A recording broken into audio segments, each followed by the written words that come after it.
Okay, so imagine this. You just went through a grueling 8-hour shift at your Fortune 500 finance bro job, and your coworker who was blissfully unaware of your distaste for him was insisting that you jump on the newest meme coin with him. He was rambling on and on about how Andrew Tate said it was the next big thing and that now is the only chance to get in on it. Between this and treating Excel spreadsheets to a bad time, it's obvious you worked up an appetite.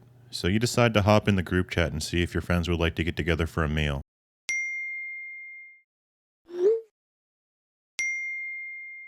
The choice is seemingly endless, but you all come to the same conclusion. The most authentic choice a man can make. Taco Bell. This is a totally accurate representation of what Taco Bell looks like from the outside. Parking lot lights and all. You go inside, and the time rapidly passes. The vibes are immaculate. Elon Musk just told you he's becoming the CEO of another company and claiming he founded it. Amazing. Although you're really happy for him, it's becoming harder and harder to stay invested in this conversation. The warm lettuce from the burrito supreme you just ate is creating the perfect storm from within your stomach. And then it happens. The conversation comes to a screeching halt and your boys just stare at you. Your whole squad gets engulfed by a profuse smell. You just can't seem to mask the smell. The harder you try, the worse it gets.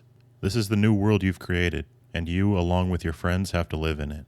Mark Zuckerberg starts chuckling and then says these few words. Man, you could have really killed it as a 12th century jester. You want to check out my house in the metaverse? The humor surrounding flatulence has always been considered low-hanging fruit, but it's never once failed to get a donkey chortle out of an unsuspecting individual. And really, it's workplace humor at best. You train your body to create astounding sounds that your pals would be so disgusted by that they have no choice but to laugh. But I mean, no one's ever made a career out of passing gas, right?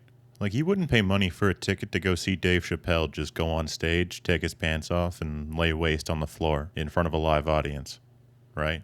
But of course, it wasn't always like this. Being a flatulist used to be a rather successful career. Now, a flatulist, or fartist, if you will, is someone who provides entertainment in the form of passing gas. And you had to be damn good at it to make it an art form. So starting off on this topic, we're going to take a look at Roland the Farter, a man who farted so well that you're listening to someone talk about him 900 years later. A man who farted so well that I listened to someone talk about him 900 years later just to make a video where I talk about him 900 years later. When people claim they were born in the wrong generation, this is the only reasonable answer to what they meant. Being a jester was certainly hard work. You were either mentally handicapped and made fun of until the king was bored with you, or you were a normal, super cool, funny guy who was blessed with food, drink, a fat check, and most importantly, jester's privilege, which is what I invoke when I use my Twitter burner account. Jester's privilege is the ability to talk and mock freely with no repercussions because nothing you say actually matters. Now, King Henry II was a man who was hard to impress. Music and storytelling was hardly up his alley, and all the jokes at this time were getting stale. So this is where the jester named Roland comes into play. Okay, hurry it up. Bring in my act. I'm getting bored here. Check this fucking shit out.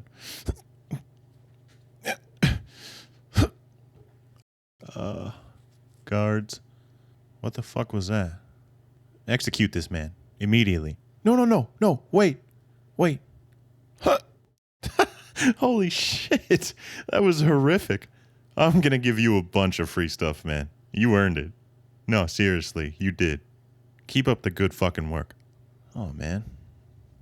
I really like juggling, though. Roland the Farter's new act was so special that King Henry decided to give him the Hemmingstone Manor, which was basically just a really big house. But it was placed on top of another 30 acres of land, which he also received.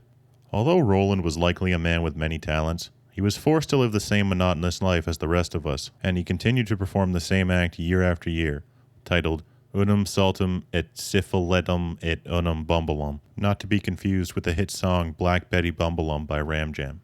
Also, sorry about that pronunciation, I don't speak Latin, obviously. In English, this roughly translated to one jump and whistle and one fart. An important fact to note about this act is that these three tasks had to be completed simultaneously. Without the help of modern equipment such as Neuralink and leftover chili, I'm not sure how this could have been accomplished. It just makes it that much more impressive. It's every unemployed person's dream job. Show up once a year at Christmas time, make a scene, people laugh and cry at your expense, and then you get fucked up and go to sleep somewhere else. For your next act, we have Roland the Farter. Thank you. How's everybody doing tonight? Queen, I must say, you look lovely for being tied to a man with impaired virility. Do the thing! Man, tough crowd.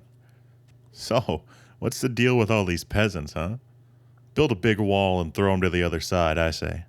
Boo. Do the fart thing. Do it. Do the fart thing. Oh, for crying out loud, man.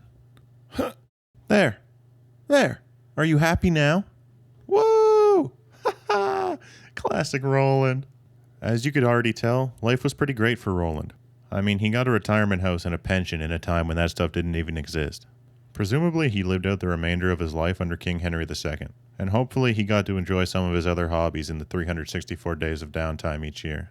Now, Japan is another place known for its outrageous methods used to make people laugh. TV shows where people guess what object is actually made out of chocolate, Takeshi's Castle, hentai, and in ancient times, even fart battles.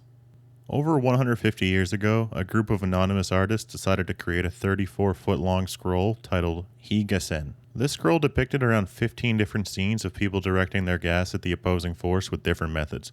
Nobody was safe. Men, women, cats, furniture. There's different theories on how this large scroll filled with toilet humor was supposed to be interpreted. Perhaps it was to shed light on politics during those days, or perhaps it was an indication of Japanese people's hatred towards foreigners.